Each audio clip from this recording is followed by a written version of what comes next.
I read an interesting article recently that asked the question, what is it that ISIS really wants? What is it that this this terrorist organization really is trying to do? What is it, and what is its end game? What is the goal? And it was very interesting because we've certainly heard all sorts of things in the news and online about what's happening, what's going on. But this article that I read made it very clear that this isn't an extremist group, but rather this is this is a set of believers who takes the Quran very seriously. And in the Quran, there is a prediction of how many ruling families, ruling organizations will govern the Arab peoples over time. I don't remember the number, 8, 10, 12, whatever the number is. Let's say there will be 12 ruling caliphates, and then the final battle. And it seems that what ISIS is doing is trying to run through the caliphates, to hasten the end of the world, to bring about the final battle, to bring about Armageddon, so that Allah will finally give the reward that is due to His people, and we can end this period of history here on earth. It is a movement that is motivated by faith, but we don't say that very often here in America for fear of offending those, our brothers and sisters of the Muslim faith. And when we step back as Christians and look at the difference between Islam overseas and Islam in America, we see two very different faces. And one might say that Islam in the West is fundamentally different than Islam in the East. Islam in its origin countries is still very pure, still very much a religion of the Quran. Islam here in the West has been Christianized. It has grown up in a system of Europe and in the Americas that essentially were Christian. And so fundamental civic values had been woven into our consciousness. Equal rights, human dignity, the value of life, the preciousness of creation. All of these things are woven into our civil society, and where do they come from? They come from Christianity. You don't find these things, these values, in countries where Christianity is not dominant. But rather, travel to India, and you find a system that is very caste, very laid out. I am better than you because of this. You got what you deserved because of karma. I don't have to help you because that's the way the universe rolls. You find in other nations, other lands that are not as Christian, this very violent temperament, the violent fighting for this world and for conquering this world. But it was the Christian missionary mentality that stemmed out of Rome in the 600s, 700s, and even before that, that when faced with barbarian invaders from the north, Pope Gregory basically realized, if we do not Christianize these peoples, then barbarism is the way the world rolls. And he sent out missionaries, Boniface to Germany, Augustine to England, Patrick to Ireland, and all of the native peoples are converted over time by Christian missionaries. This is not how we live. These are not the values we can profess. There has to be another way in this world.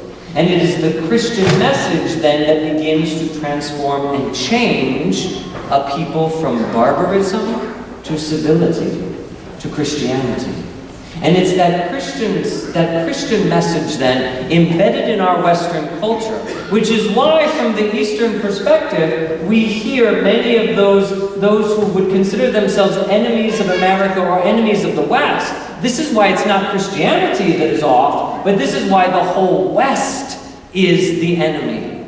Because the West is essentially Christian at its core. Even those who are not Christian have been Christianized without knowing it, because they have been swimming in the pool. We have been swimming in the pool of Christianity for some time. My sheep know me, says the Lord. They hear my voice, and they recognize and follow after me. That there is a voice of truth that penetrates all of the stuff that goes on in our world. But in order to hear that truth, in order that we recognize the voice of God, in order that we recognize the voice of Christ, we have to immerse ourselves in it. Because notice how it has changed even the way we think. And how it has changed the way people who are non-Christians think, being in a society that is predominantly Christian.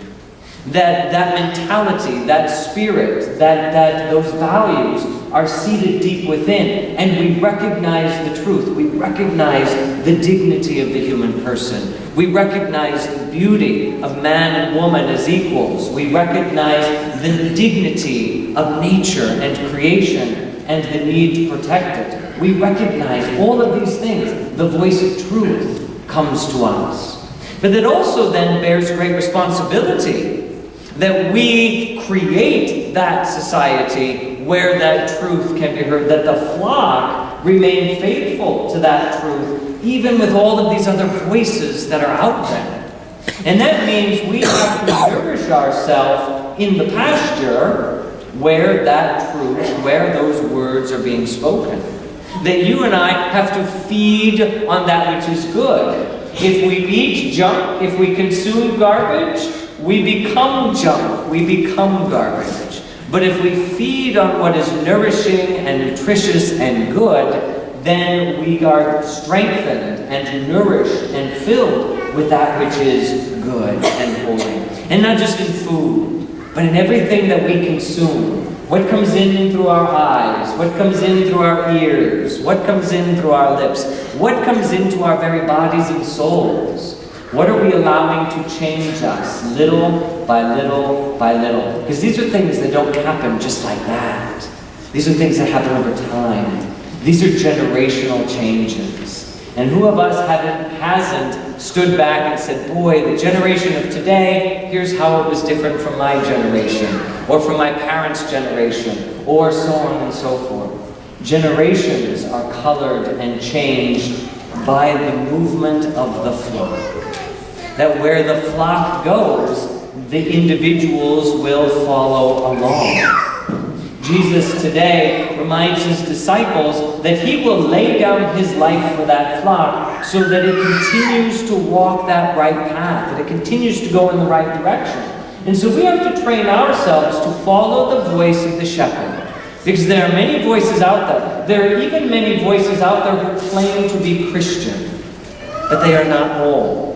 And they do not all continue to proclaim the gospel message. We have to listen for that voice of truth. And I think we do that two ways.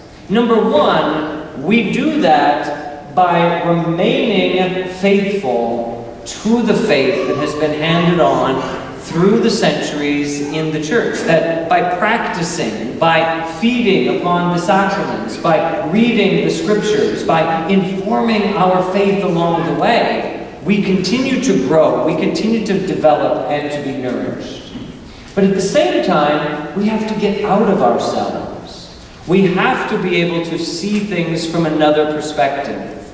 Because none of us knows what we look like until we look in the mirror.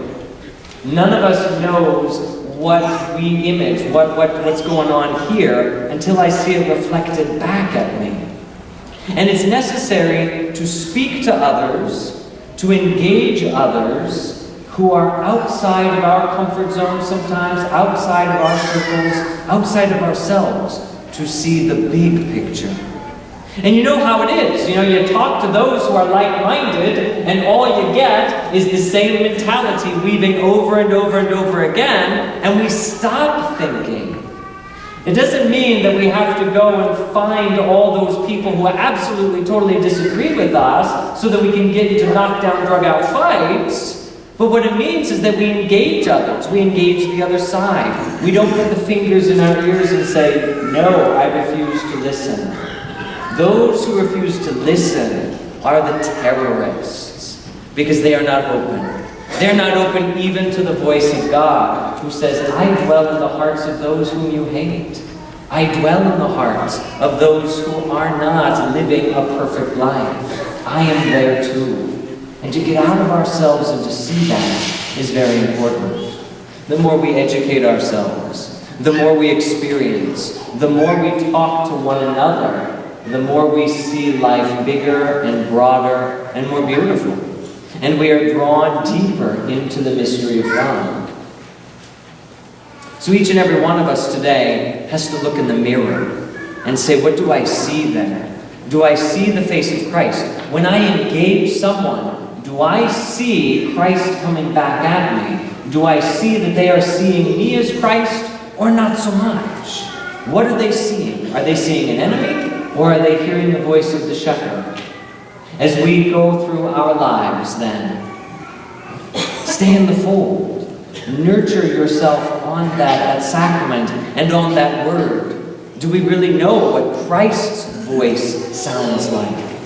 Because to be motivated by faith without a critical mind sets us off on the path to destruction. We too are people of faith. And hopefully no one calls us terrorists one day because we were faithful, but we were not loving, or we were not listening, or we were not open, or we were not engaging. Faith will only take us so far. Pope Gregory says, it is not your faith that will introduce you to Jesus Christ. It is your love that will introduce you to Jesus Christ. So start with the faith, but grow that love that shows us who we really are and reflects to the world who the true shepherd is. What does Isis want? Well, we may never know for sure. But our question today is, what does Christ want? And what does he want for you? And that's the question we have to be able to answer. What kind of world do we want to build up? And more so, what kind of world will we build up by the love that we profess in our faith?